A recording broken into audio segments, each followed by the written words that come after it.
أعوذ بالله من الشيطان الرجيم بسم الله الرحمن الرحيم وما خطبك يا سامري صدق الله العظيم. ஹிதாயத் என்னும் நேர்வழி அல்லாஹ்வின் கைவசமே இருக்கின்றது. கண்ணியமான அல்லாஹ்வின் நல்லடியார்களே, சூரத்துல் தாஹாவில் அல்லாஹ் தஆலா ஒரு அற்புதமான வரலாற்று நிகழ்வை நினைவுபடுத்துகின்றார். ஹஜ்ரத் மூஸா அலைஹிஸ்ஸலாத்து வஸ்ஸலாம் இந்த உலகத்திற்கு அவதரிப்பதற்காக அல்லாஹ்வுடைய ஏற்பாடு காண பொழுது ஹஜ்ரத் மூஸா அலைஹிஸ்ஸலாம் அவர்கள் இந்த உலகத்தில் பிறக்க கூடாது, அவ்வாறு பிறந்து விட்டால் அவரை அழித்து விட வேண்டும் என்று ஃபிரௌன் கங்கணம் கட்டி செயல்பட்டு கொண்டிருந்த காலகட்டத்தில் லட்சக்கணக்கான குழந்தைகளை, இஸ்ரவேலர்களின் பிள்ளைகளை வெட்டி நைல் நதியில் போட்டான். அந்த காலகட்டத்தில் தான் ஹஜ்ரத் மூஸா அலைஹிஸ்ஸலாம் அவர்கள் பிறக்கிறார்கள். அவர்களின் தாயார் அவர்களை அல்லாஹ்வின் அனுமதியின் அடிப்படையில் ஒரு பொட்டி செய்து அந்த பொட்டிக்குள் அவர்களை வைத்து நைலில் விட்டு விடுகிறார்கள். எந்த நைல் நதியில் லட்சம் குழந்தைகளை வெட்டி போட்டானோ அந்த குழந்தை அந்த நைலில் தான் ஹஜ்ரத் மூஸா அலைஹிஸ்ஸலாம் அவர்கள் குழந்தையாக பயணிக்கிறார்கள். அந்த நைலில் இரு பகுதியாக பிரிக்கப்பட்டு ஒன்று ஃபிரௌனுடைய மாளிகைக்கு கீழேயும் இன்னொன்று பொதுமக்களின் பயன்பாட்டிற்காக விடப்பட்டது. அந்த பிரிகின்ற இடத்தில் ஹஜ்ரத் மூஸா அலைஹிஸ்ஸலாம் அவர்கள் வைக்கப்பட்டிருந்த அந்த பொட்டி வேற பக்கமா திரும்பிய பொழுது ஜிப்ரீல் அலைஹிஸ்ஸலாம் திருப்பி கூப்பிட்டாங்க ஃபிரௌனுடைய வீட்டு பக்கமா. ஃபிரௌனுடைய வீட்டுக்கு போகிறார்கள் மூஸா அலைஹிஸ்ஸலாம். அந்த லட்சக்கணக்கான குழந்தைகளில் 2 குழந்தை தான் தப்பியது. ஒன்று ஹஜ்ரத் மூஸா அலைஹிஸ்ஸலாம், அவங்க ஃபிரௌனுடைய வளர்ப்புக்கு போயிட்டார்கள். இன்னொரு குழந்தையை ஒரு தாய் பெற்று அந்த குழந்தையை கொண்டு போய் புகையில கொண்டு வந்துட்டான். நம்ம கண்ணுக்கு முன்னாடி நம்ம பிள்ளைய வெட்டி நைல் நதியில் போடுறதை நம்ம எப்படி பார்க்கிறது? அதனால படைச்சவன் அந்த பிள்ளைய பாதுகாக்கிறதுனா பாதுகாக்கட்டும், இல்ல சாவடிக்கிறதுனா சாவடிக்கட்டும், புகையில கொண்டு வந்துட்டான். அருமையான பெருமக்களே, அல்லாஹ் ரப்புல் ஆலமீன் ஜிப்ரீல கூப்பிட்டான். ஜிப்ரீல் அலைஹிஸ்ஸலாத்தை கூப்பிட்டு இங்க வா, அந்த பிள்ளையை பாதுகாக்கிறது உங்க பொறுப்பு அப்படின்னு ஜிப்ரீல் அலைஹிஸ்ஸலாத்துக்கு பொறுப்பு கொடுத்தான். ஹஜ்ரத் ஜிப்ரீல் அலைஹிஸ்ஸலாம் அவர்கள் ஒரு நாளைக்கு 2 முறை காலை மாலை வருவார்கள். அந்த குழந்தைக்கு வாயில் தன்னுடைய விரலை வைப்பார்கள். அந்த விரலில் பாலும் தேனும் கலந்து வரும். இந்த குழந்தை குடி நபி ஃபிரௌனுடைய வீட்டில் இருக்கிறார்கள், தாய்ப்பால் குடித்துக் கொண்டு. இந்த குழந்தை குகையில் இருக்கிறது. ஹஜ்ரத் ஜிப்ரீல் அலைஹிஸ்ஸலாம் அவருடைய விரலில் இருந்து பாலும் தேனும் வருகிறது. ஜிப்ரீல் அலைஹிஸ்ஸலாம் அந்த பிள்ளையை வளர்க்கிறார்கள். அருமையானவர்களே, அல்லாஹ் ரூபி ரஹிமஹுல்லாஹ் அவர்கள் சொல்கிறார்கள், இந்த 2 பேருடைய பேருமே மூஸா தான். ஃபிரௌனுடைய வீட்டுல வளர்ந்தார்களே அவங்க பேரு மூஸா தான். ஜிப்ரீல் அலைஹிஸ்ஸலாம் அவர்களின் வளர்ப்பில் வளர்ந்துச்சே அந்த புள்ள பேரு மூஸா தான். ஃபிரௌன் வளர்த்த மூஸா நபியாக ஆனார். ஹிதாயத் அல்லாஹ்வுடைய கையில் இருக்கிறது. உலகத்திலேயே 1 நம்பர் அயோக்கியன் என்று ஒருவனை நிரூபிக்க வேண்டும் என்றால் ஃபிரௌனை தான் நீ சொல்ல வேண்டும். அப்படிப்பட்ட மகா கொலகாரன், மகா கொடியவன், கெட்டவன், என்னென்ன சொல்லணுமோ அவ்வளவு சேர்த்து ஒன்று சொல்லலாம். இவனின் தர்பியத்தில், இவனின் அருகாமையில், இவனின் சகவாசத்தில் ஹஜ்ரத் மூஸா அலைஹிஸ்ஸலாம் வளர்ந்தார். அவன் வீட்டு சோற்றத்திலிருந்து ஹஜ்ரத் மூஸா அலைஹிஸ்ஸலாம் வளர்ந்தார். அவன் வீடு தான் அவர்களுக்கு, அவன் மாளிகை தான் அவர்களின் கண்ணுக்கு இல்லமாக இருந்தது. வாலிப பருவத்து வரையிலையும் ஹஜ்ரத் மூஸா அலைஹிஸ்ஸலாம் அவர்கள் ஃபிரௌனுடைய தொடர்பிலேயே இருக்கிறார்கள். ஆனால் இந்த குழந்தை இருக்கிறது அல்லவா, இது பெரிய பிள்ளையாக ஆகிற வரையிலும் ஜிப்ரீல் அலைஹிஸ்ஸலாம் அவருடைய தொடர்பிலே இருக்கிறது. நபிமார்கள் மட்டும் பார்க்கக்கூடிய ஒரு மகத்தான மலக்கை இந்த ஆள் பார்த்துட்டே சின்ன வயசுல இருந்து ஒரு நாளைக்கு நாளைக்கு 2 தடவை அவர்களை பார்த்து கொண்டே இருந்தார். ஜிப்ரீல் அலைஹிஸ்ஸலாம் அவர்கள் அவருக்கு ரொம்ப பரிச்சயமான ஆளாக ஆகிட்டார். அருமையானவர்களே, ஹஜ்ரத் மூஸா அலைஹிஸ்ஸலாம் அவர்கள் தன் சமூகத்தை அழைத்துக் கொண்டு செங்கடலை கடந்து பயணிக்கிற பொழுது இவர் ஜிப்ரீலால் வளர்க்கப்பட்ட அந்த மூஸாவும் அந்த கூட்டத்தில் தான் இருக்கிறார். மூஸா அலைஹிஸ்ஸலாம் அவர்கள் இவர்களெல்லாம் கொண்டு போய் ஒரு இடத்துல உட்கார வச்சுட்டு, தீ இருக்கிற மைதானத்தில் உட்கார வச்சுட்டு, நான் தூரி சீனா மலையில போய் அல்லாஹ்வை சந்திச்சுட்டு வர்றேன், 30 நாள் நோன்பு இருந்து அல்லாஹ்விடத்துல வேதத்தை வாங்கிட்டு வர்றதுக்காக போனா அல்லாஹ் 10 நாள் கூட்டி 40 நாளா இருந்து சொன்னான். அதற்கு மூஸா அலைஹிஸ்ஸலாம் போயிட்டான். இப்ப ஹாரூன் அலைஹிஸ்ஸலாம் அவங்க தம்பியுடைய பொறுப்புல விட்டுட்டு போயிருந்தாங்க. 6 லட்சம் பேரையும் ஒரு அமீருக்கு கீழே விட்டுட்டு போனாங்க. இப்ப பார்த்தா சாமி அந்த யூதர்கள் எல்லாம் ஃபிரௌனிடமிருந்து வந்த பொழுது அவங்கெல்லாம் இவங்கெல்லாம் அவங்க நகை இரவலா வாங்கி வச்சிருந்தாங்க. அந்த நகையெல்லாம் வசூல் பண்ணி ஒரு சின்ன காலமாடு ஒன்று செஞ்சாங்க. அவங்க பேரு சாமி குர்ஆன் சொல்லுகிறது. ஆனால் அவருடைய பேர் மூஸா. ஒரு சின்ன காலமாடு செஞ்சு ஜிப்ரீல் அலைஹிஸ்ஸலாம் மூஸா அலைஹிஸ்ஸலாத்தை வந்து போகும்போது வெண்ணிறமான குதிரையில வந்து போவாங்க. இவனுக்கு மட்டும்தான் தெரியும் அவங்க வர்றது, வேற யாருக்கும் தெரியாது. அவங்க குதிரை கால் வச்சு எடுத்த உடனே கொஞ்ச நேரத்துல பச்சை பசேர் புல்லு முளைக்கும். சாமி பார்த்தா முன்னாடி அது புல்லு முளைக்கிறதுக்கு முன்னாடி அந்த மண்ணை எடுத்து மடிச்சு வச்சுக்கிட்டாங்க. இப்ப அந்த சின்ன கால மாடு செஞ்சு அது வாய் திறந்த மாதிரி செஞ்சு வாயில மண்ணை போட்டான். எந்த மண்ணை மடிச்சு வச்சிருந்தாலும் அந்த மண்ணை தூக்கி போட்டான். அது அம்மான்னு கத்துச்சு. அந்த காலம் கண்டு இந்த தங்கத்தால் செஞ்சாது துனியாவிலேயே முதலாக தங்கத்தினால் காலமாட்டை செஞ்சு கத்த வச்சவன் இவன் தான். அது அம்மானு கத்துன உடனே என்ன சொன்னான்டா, சமுதாய மக்களே வாங்க, நம்ம வணங்க வேண்டிய கடவுள் இங்கே இருக்கிறார். மூஸா அலைஹிஸ்ஸலாம் அல்லாஹ்வை தேடி எங்கேயோ போயிருக்கிறார். அவருக்கு அல்லாஹ் எங்க இருக்கிறாருன்னு அவருக்கு தெரியல. இங்க இருக்கிறார், எல்லாரும் வாங்க, இங்க வாங்க. அருமையான பெருமக்களே, அத்தனை பேர்ல முக்காவாசி பேர் காலமாட்டுக்கு கீழே சரிதா விழுந்தவங்க. அது அம்மா அம்மான்னு கத்து அதுக்கு கீழே கிடக்கிறாங்க. அதற்கு மூஸா அலைஹிஸ்ஸலாம் தௌராத் வேதத்தை வாங்கிட்டு வருகிறார். வந்து பார்த்தா இங்க நிலைமையே தலைகீழாக இருக்கு. சாமி எல்லாத்தையும் வழி எடுத்துட்டான். ஒரே ஒரு ஆள் ஒரு சமூகத்தையே வழி எடுத்து, ஒரே ஒரு ஆள் போது ஒரு சமூகத்தையே சரிநிலைப்படுத்துவது. அல்லாஹ் யாரின் மூலமாக ஹிதாயத்தை நாடுகிறாரோ அவர்களை கொண்டு அல்லாஹ் நேர்வழிப்படுத்தும்.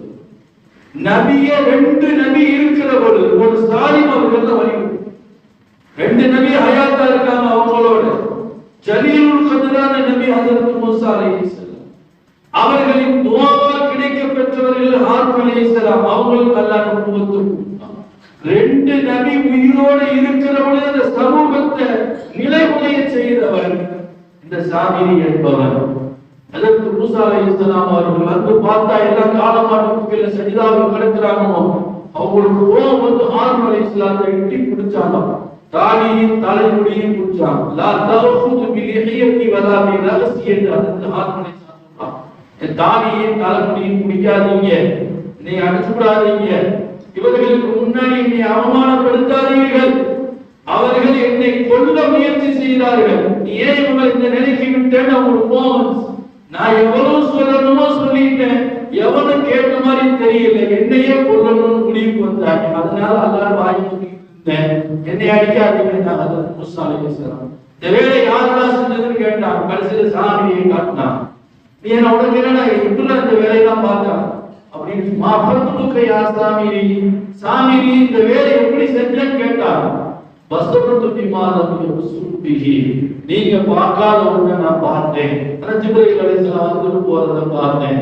அதுல இருந்து மண்ணெடுத்து வச்சேன், இந்த காலமாட்ட செஞ்சேன், சும்மா செஞ்சு வாயில போட்டேன், அது கத்துச்சு, எல்லாரும் வாங்க பாட்டேன், எல்லாரும் வந்தாங்க. நான் வந்து யாரையும் கையை பிடிச்சு கொண்டு வந்து நிறுத்தல. அந்த மூல லாபிஸ்தாஸ் அதற்கு மூஸா அலைஹிஸ்ஸலாம் கோவம் வந்து அவனை சபிச்சு அனுப்பிட்டான். நீ என்னை தொடாதே தொடாதே சொல்லிக்கிட்டே அழகா அப்படின்னு சொல்லி அனுப்பிட்டான். சாமிரி மூசா அலைஹிஸ்ஸலாமுடைய சாபத்தை பெற்றவர். இவர்கள் தான் இன்றைக்கு உயர்குடி மக்களாக இந்திய துணைக்கண்டத்தில் கோலோச்சி கொண்டிருக்கிறார்கள். போட்டிருக்கிற இந்த கூட்டம் இருக்கிறது அல்லவா, இவர்கள் தான் அவர்கள் காலை மாட்டை அவர்கள் தங்களின் தெய்வமாக ஆக்கி கொண்டிருக்கிறார்களோ, இவர்கள் சாமியின் பாரம்பரியம் திமாக நல்ல வேலை செய்யும். இந்தியாவில் போட்டா அவங்க தான் சகல உயர் பதவியில் இருக்கிறவர்கள் எல்லாம் யார் என்றால் இந்த கூட்டத்தினர்கள் தான் இருக்கிறார்கள். ஏனென்றால் இவர் ஜிப்ரீலால் வளர்க்கப்பட்டவர், ஜிப்ரீலால் வளர்க்கப்பட்டு வழிகட்டு போனவர்கள். அல்லாஹ் ஒரு விஷயத்தை இங்கே நிரூபணம் செய்கிறார். ஜிப்ரீலே வளர்த்தாலும் நான் நாடுதான் தான் ஹிதாயத், ஃபிரௌனே வளர்த்தாலும் நான் நாடுதான் ஹிதாயத். அந்த சாமிரிக்கு அந்த மூசாவுக்கு அல்லாஹ் ஹிதாயத்தை அப்புறப்படுத்தினான். இந்த மூசாவுக்கு அல்லாஹ் குருவத்தை கொடுத்து அழகுபடுத்தினான். நாம் யோசித்து பார்க்க கடமைப்பட்டிருக்கிறோம். ஹிதாயத்து மட்டும் நம்ம கையில் அல்லாஹ் கொடுத்திருந்தால் அபூ தாலிபுக்கு ஹிதாயத் கொடுத்திருந்தார். பெருமானாரை வளர்த்து தூக்கி வளர்த்து சகல சங்கடத்தின் போது தோல் கொடுத்து நின்று ஷுஐப் அபீ தாலிப் என்னும் கணவாயை 3 ஆண்டு காலம் பெருமானாரோடு பட்டினியாய் இருந்து அவ்வளவு கஷ்டத்திலையும் நபியோடு நின்றவர்கள் அபூ தாலிப் அவர்கள். அவங்க உயிரோடு இருக்கிற வரையில் பெருமானாரின் மீது விரலிச்சிருந்த தைரியம் அந்த மக்காவாசிகளில் எவனுக்கும் பிறக்கவில்லை. அப்பேற்பட்ட மாமனிதர் அபூ தாலிப். அல்லாஹ் இன்னக்கலா தஹ்தி மன் அஹ்பப்த வலாகின் அல்லாஹ் யஹ்தி மன் யஷா. நீங்க விரும்புகிறவர்களுக்கு நாம் ஹிதாயத் கொடுக்க மாட்டோம், நான் யாருக்கு விரும்புறேனோ அவங்களுக்கு தான் கொடுப்பேன் அல்லாஹ் சொல்லி. நம்ம கையில ஹிதாயத் இருந்தா இந்த அவங்களுக்கு கொடுத்திருக்க மாட்டோம். அதற்கு ஹம்ஸா ரலியல்லாஹு அவருடைய நெஞ்சம் பொளந்து ஈரலை எடுத்து கடித்து துப்பி அத்துணை உறுப்புகளை அறுத்து மூடி போட்டு கழுத்தில் போட்டு டான்ஸ் ஆடினார்கள். இந்தாமா அவர்கள் அல்லாஹ் நமக்கு ஹிதாயத் கேட்க முடியுமா? அவன்கிட்ட ஏன் கொடுத்த அசதுல்லாஹ் அல்லாஹ் ஒரு சிங்கம் என்று போற்றப்பட்ட பெருமானாரால் புகழப்பட்ட ஹம்ஸா ரலியல்லாஹு அவர்களே கொண்டு குவித்த கும்பலை அல்லவா நமக்கு ஹிதாயத் கொடுத்து கேட்க முடியுமா? அவன் நாடுகிறவர்களுக்கு ஹிதாயத் கொடுப்பான். ஹிதாயத் நம்ம கையில இருந்தால் வஹ்ஷிக்கு கொடுத்திருக்க மாட்டோம். அவர் தான் ஹம்ஸா ரலியல்லாஹு அவர்களை மறைந்திருந்து கொலை செய்தவர். வஹ்ஷி ரலியல்லாஹு அல்லாஹ் அவர்களுக்கு ஈமானை கொடுத்தான். அருமையான பெருமக்களே, அல்லாஹ் யாருக்கு நாடுகிறான் எத்தனையோ வலியுடைய குடும்பங்களில முன்னாள் நம்ம ஷைத்தான் வந்தார். நூஹ் அலைஹிஸ்ஸலாம் எப்படிப்பட்டார்? நூஹ் அலைஹிஸ்ஸலாம் அவனுக்கு அல்லாஹ் ஈமானை கொடுக்கவில்லையே. ஆசமுடைய மகன் இப்ராஹிம் அலைஹிஸ்ஸலாம் சிலையே செய்து சிலையே விற்பனை செய்து அதையே வணங்கி வழிபட்டுக் கொண்டிருந்தவர் தான் ஆசர். அவருடைய மகன் இப்ராஹிம் அலைஹிஸ்ஸலாம் அத்தா பக்கா காஃபிர், மகன் பக்கா முஹ்ஜித், தௌஹீதை உலகத்தில் நிலைநிறுத்தியவர்கள் ஹஜ்ரத் இப்ராஹிம் அலைஹிஸ்ஸலாம். சங்கையானவர்களே, அல்லாஹ் ஹிதாயத் கொடுத்திருக்கணும் என்று சொன்னார். நூஹ் நபியின் மகனுக்கு அல்லாஹ் ஹிதாயத் கொடுத்திருக்க கூடாது என்றார். இப்ராஹிம் அலைஹிஸ்ஸலாம் கொடுத்திருக்க கூடாது. வத்தஹதல்லாஹு இப்ராஹிம கலீலா, அல்லாஹ் இப்ராஹிம் அலைஹிஸ்ஸலாம் அவர்களை நண்பனாக தேர்ந்தெடுத்துக் கொண்டார் என்று சொல்றார். ஒரு ஷிர்க்குக்குள் இருந்து ஒரு தௌஹீத் அல்லாஹ் வெளியே கொண்டு வந்தார். ஒரு தௌஹீதுக்குள் இருந்து ஒரு ஷிர்க்கை அல்லாஹ் வெளியே கொண்டு வந்தார். ஃபஅலு லிமா யுரீத், அவன் என்ன நாடுகிறானோ அவன் அப்படியே செய்வான். அவனை ஏன் செஞ்ச, எதுக்கு செஞ்ச என்று அவனை கேட்பதற்கு யார் இல்லை. நன்மையான பெருமக்களே, நாயத்துக்கிறது அல்லாஹ்வுடைய கையில் இருக்கு. நமது பாரம்பரியம், நமது குடும்பம், நமது பிள்ளைகள் சரியான வழியில் இருக்க வேண்டும் என்று சொன்னால் அல்லாஹ்விடத்திலே நாம் கையேந்திக் கொண்டே இருக்க வேண்டும். ஹிதாயத்தை கேட்டுக்கொண்டே இருக்கணும். நம்ம தான் இஸ்லாத்துல பிறந்துட்டோமே, நம்ம தான் குர்ஆனை தலைகீழா ஓதுறோமே, நம்ம தான் தஸ்பீஹ் ஓதிக்கிட்டே இருக்கோமே, தொழுதுகிட்டே இருக்கிறோம் என்று நினைக்க கூடாது. எந்த நேரத்தில் தடுக்கி கீழே விழுந்து ஈமானை இழப்போம் என்பது தெரியாது. அருமையானவர்கள், சிவரையின் வளர்ப்பில் வாலிப வரைக்கும் இருந்தவர் கடைசியில் முஷ்ரிக்காக போயிட்டார். இன்னும் அவருடைய பாரம்பரியம் வளர்ந்து கொண்டே இருக்கிறது, வந்து கொண்டே இருக்கிறது. இந்த உலகத்தின் அழிவுக்கும் மக்களின் சீர்கேட்டுக்கும் இவர்கள் தான் முன்னணியில் இருப்பார்கள். அடிக்கடி அவங்க சொல்லுவாங்க, அதாவது ஏதாவது ஒரு பிரச்சனை என்று சொன்னால், அதாவது பக்கத்துல தள்ளிப்போ ஒரு வார்த்தை சொல்லுவாங்க, என் வாயில் வரமாட்டேங்குது. சங்கைக்குரிய அல்லாஹ்வின் நல்லடியார்கள் அபச்சாரம் செத்த பொழுதுக்கு பக்கத்துல போக மாட்டான், எதையும் போட மாட்டான், அபச்சாரம் என்று சொல்லுவான். அருமையானவர்களே, அந்த அபச்சாரத்தை எல்லாம் நம்ம ஆட்கள் அவங்க இதில் கல்யாண மண்டபத்தில் தீ பிடிச்சி எல்லாம் மோனமா கிடந்த பொழுது அவங்களை தூக்கி கொண்டு போய் ஆஸ்பத்திரியில் போட்டதை இஸ்லாமிய இந்த அபச்சாரம் என்பது சாமியிலிருந்து வந்ததா? ராமசாசின தொடாதுன்னு சொன்னா பாருங்க, அதே பாரம்பரியம் இவர்கள் யூத பாரம்பரியம் என்பதை திருக்குர்ஆன் தெளிவுபடுத்துகிறது. எனவே நேரிய வழி என்பது அல்லாஹ் நமக்கு தந்திருக்கிறான் என்றால் நம்ம அத்தாவுக்கு சொத்து அல்லாஹ் தரவில்லை. பாரம்பரியம் எல்லாம் அல்லாஹ்வை வணங்கி வழிமார்களாக இருந்தால் அதனால் நமக்கு அல்லாஹ் ஈமான் கொடுத்தான் நினைக்காதீர்கள். அவன் பிரியப்பட்டு தந்திருக்கிறான் இந்த ஈமானை. அல்லாஹ் ரப்பனா லா துஸிக் குலூபனா பஅத இத் ஹதைதனா, நாங்கள் நேரிய வழியை பெற்றதற்கு பிறகு வழி தவறி போவதிலிருந்து எங்களை காப்பாற்ற அல்லாஹ் கேட்க சொல்லி இருக்கிறான் சுப்ஹானஹு வ தஆலா. எனவே இறுதி மூச்சு வரையிலேயும் ஈமானில் நிலைத்திருக்கக்கூடிய நிகரில்லா வாய்ப்பை அல்லாஹ் நமக்கு தந்தருள்வானாக. புனித ரமதானில் ஈமானின் ஹிதாயத்தை அல்லாஹ்விடம் கேட்கக்கூடிய நசீபை அல்லாஹ் தந்தருள்வானாக. இப்பொழுது ஈமானோடு அமல்களோடு இருப்பதை போன்று கடைசி மூச்சு வரையிலேயும் ஈமானிலும் அமலிலும் நிலைத்திருக்கும் நசீபை அல்லாஹ் தந்தருள்வானாக. வடிகட்டில் இருந்து வடிகெடுப்பதில் இருந்தும் அல்லாஹ் நம்மையும் நமது பாரம்பரியத்தையும் பாதுகாத்து அருள்வானாக. நீண்ட நெடிய காலங்களில் நோய்கள் நொடிகள் இல்லாமல் மன நிறைவோடு இன்பத்தோடு அல்லாஹ்வை நின்று வணங்கி மனம் இன்பம் பெறுகின்ற மகத்தான நசீபை அல்லாஹ் நமக்கும் நம்மை ஈன்றெடுத்த பெற்றோர்களுக்கும் மனைவி மக்கள் உற்றார் உறவினர்கள் உலகத்து பூமிகள் அத்துணை பேர்களுக்கும் தந்தருள்வானாக.